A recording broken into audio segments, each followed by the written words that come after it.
I am going to call this video, I was at the right place. I was where I was supposed to be. It's interesting. Today is August the 3rd. It was an interesting day. I just flew back in yesterday from being on the road for the week. Had to go register the boys for school and do like a host of things. And then the day got really weird around 5 o'clock. People just start calling me with like issues. And I was like, am I that girl that everyone just wants to like dump on? And I started to like evaluate self, and I was like, gosh, I feel like I'm that person for everybody, but nobody's that person for me. And then I have some people who only call me when they need something from me or they have an issue. And I'm like, is that a toxic relationship or is that a one directional relationship? I don't even know the right word to phrase it. So some people I didn't get a chance to call back. Others left messages. And it was just very interesting and a weird sequence of events. And then a girlfriend called me and she was like, hey, do you want to go out? Meet me somewhere for a party. And I was like, okay, my boys are gone. I don't really have anything to do. So I frankly would have much preferred to be at home. But I got dressed and I went out.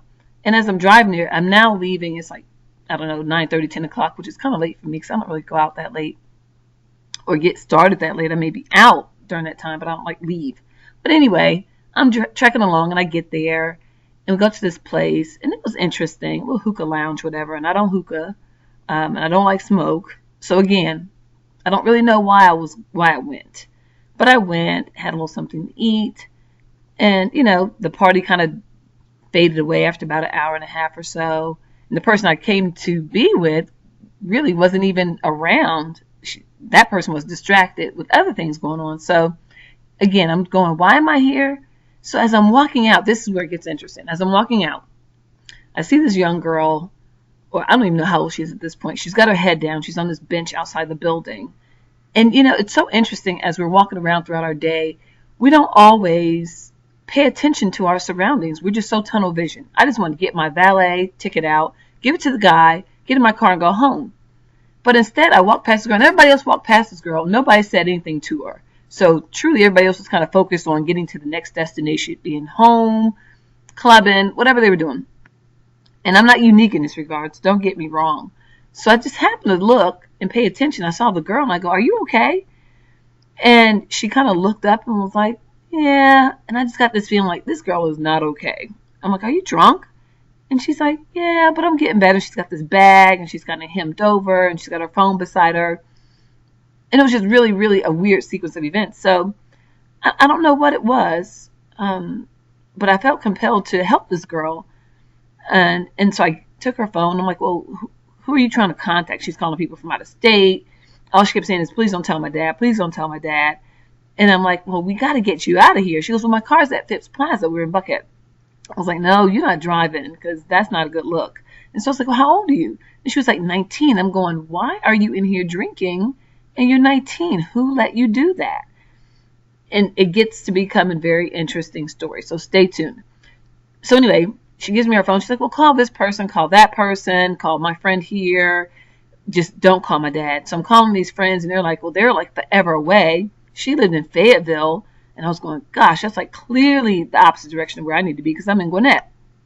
I'm like, Lord. So my friends are looking at me like, help the girl out. I'm thinking, like, what you going to do? And I was like, and I shrugged like, I don't know. And so I'm thinking maybe I should just pay for a cab to send her back to Fayetteville. But I guess her father lives there and she really was not having that. And so I said, well, give me your dad's number. She kept just insisting. I said, I'm not going to get you in trouble. I'm not going to get you in trouble. But you just got to get home. I said, I'm pretty sure your dad would prefer you to show up alive and without a DUI than have a fit about how you got to the state that you're in right now. But she didn't want it. So I was like, okay. So I called this other friend. I said, well, I'm going to Gwinnett. And whoever I was talking to on the phone was like, well, she's got a friend or a sister or somebody in Gwinnett. So I was like, perfect. That's along my way. I'll drop your friend off. And so I give them my information, tell them who I am, let them know that I'm like a credible person. I'm not going to hurt the girl, whatever. And I go back in the store and I said, give me some plastic bags in case she starts heaving and throwing up all over the place. I don't want to wreck my car per se. And get my car. We head down the road. And she's kind of, she's not bad off, but I just still didn't feel comfortable having her drive because it was like I almost saw myself in her. Not that I was drunk at 19 because I didn't drink, but it was just something about her vulnerability, her youth, her naivety, whatever it was. I don't know. But it was just one of those tender moments. And so we get in the car and we start talking. And she's like, oh, thank you, ma'am. Thank you, ma'am. And I'm like, oh, my God, why do I have to be a ma'am? And I kind of just telling her a little bit about me so she could feel comfortable with the whole situation. Her friends were calling. I said, just text me where you are. Here's my information, whatever, just so everybody could feel comfortable with the situation. So driving down the road, this is where it gets interesting. She tells me that she was with a sugar daddy guy. Somebody had briefed her about some website about a sugar daddy, and she had met this guy, but he left her. And this guy is a doctor. He's like 42, 45, something like that. Who knows how old he is, but I saw a picture of him. He looked pretty older. Totally wrong to be with a 19-year-old. Totally wrong to be getting this girl drunk. And so she's, crying her heart out to me about what happened. She can't believe this happened to her. She's got a cousin who does this sort of thing, and this cousin makes all this money and was briefing this girl on how to do what she does. And the girl's like, I'm just a sophomore. I'm an entering sophomore in college. I just wanted to make some money. I don't have any money, and I just wanted to try it out. She goes, well, I just can't believe this happened to me.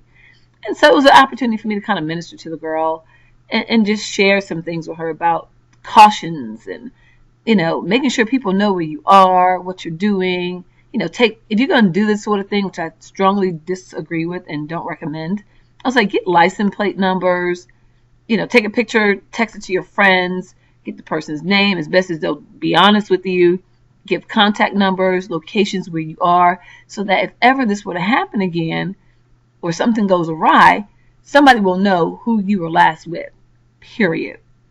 And it was just a sweet time just talking to her the whole way home. And, I just kind of felt for the girl. And so at the end of the day, I said, this was just a weird day. Like, all these weird things happened. People calling me, ranting and raving and having a fit and crying on the phone. All this stuff was going on today. And I'm like, why me? Why? And it was a blessing in disguise, because I really didn't need to be there where I was. I didn't really have to go out tonight. But I guess it was all meant to be. And she kind of made some statement about how things happen for a reason. I guess if I wasn't there, nobody would have helped this girl out. And eventually she would have probably walked back to her car or however and drove home or wherever she went. And it might not have ended so well. I told her, I can't see you on the news tomorrow because I took you to your car. I'm not going to deal with that one. And I was just really surprised that the restaurant, lounge, whatever, didn't call the girl a cab. I thought like all restaurants or businesses would do that at minimum for people. But she said she didn't have any money either. But I was like, oh, that's easy. We'll just knock that out and pay it. But I just was wondering, like, where's the compassion in people? Where's the humanity in people? Clearly this girl's in distress. And it's like nobody really cared. There were people eating outside watching this girl like hocked over having a fit. And nobody seemed to really take an interest in that. And I go, is that where society's going these days? I just hope that if one of my kids got into a bind, or heck, even me, that somebody somewhere would ask me, are you okay? And be upstanding enough to get me where I need to be or help coordinate getting me to where I need to be. So that's why I say this one was called I Was Where I Was Supposed to Be. And the girls took down my name and number, and maybe we'll stay in touch. She's going to school in Fort Valley. I went to GSW in Americas. So there's some little similarities. She has a mom, but they're estranged. Her dad raised her and her sister. And I just think that, someone tells me that I'm intense all the time. And it's not so much intense as it is, I think, passionate. And when you're passionate about things, it can come off intense. But passion has a motive behind it. It has a drive behind it, a quest behind it. So when I'm passionate, I'm vigilant, I'm full-fledged, I'm all in, and everybody can't handle that. And she was kind of saying that about her. She's getting a major in journalism, and she said, maybe this little sugar daddy thing isn't for me. And I was like, well, it's not for everybody. Everything's not going to work for everybody. You have to find your way. She goes, I'm lost. And I felt like I could relate to that, because the sad part is there are adults that are lost as well. So it kind of doesn't get better with age. It just depends on who you are. But you have to find out what's driving you to want to find these sugar daddies. And it's not just about the money. There's some void, and you have to work through that. And so my message is, two-part. If you see someone stressed out or in duress, just kind of be cognizant of what's going on around you. lend a helping hand. I'm not special. I'm not anything in particular because of the situation, but I'm a little better for it. Because maybe I made a new friend. Someone I can mentor. I said, if ever you get caught up, you got my name and number, call me. Reach out to me. I don't know what I'll be able to do, but you can always reach out to me. So I gave her a hug, dropped her off with her friend, and, hopefully she'll sleep it off and she'll think about it tomorrow and, smack herself for the foolish thing. And the funny part, the guy was calling her while we were driving home, and he wanted her to go to another bar. Oh my God, if I could find, I would probably want to expose him, but I'm like, I'm not going to do that. That's just a bit much. But the mere fact, she goes, why'd you leave me? He goes, well, I thought you left. She goes, no, I went to the bathroom. She's like texting him while we were driving. And he's like, well, just come on out to this place. And I'm going, are you really kidding me? This girl's like so done, far past done, underage, illegally drinking, just a hot mess. So, I don't know, be plugged into your kids. And I'm not the most plugged into mine, but it's a life lesson that tells me I need to kind of reach back out to even my oldest son, who's 17, and have some words with him and help him to see you don't have to get caught up in what everybody else is doing. If that's not your story, that's not your story, that's not your scene.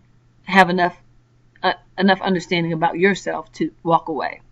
So, sorry it's so long, but hopefully you listen to it in its entirety, and it motivates and it inspires somebody, and be encouraged and be blessed. Happy Friday, or rather it's Saturday now, but anyway, that was my Friday. Wanted to share it. Good night.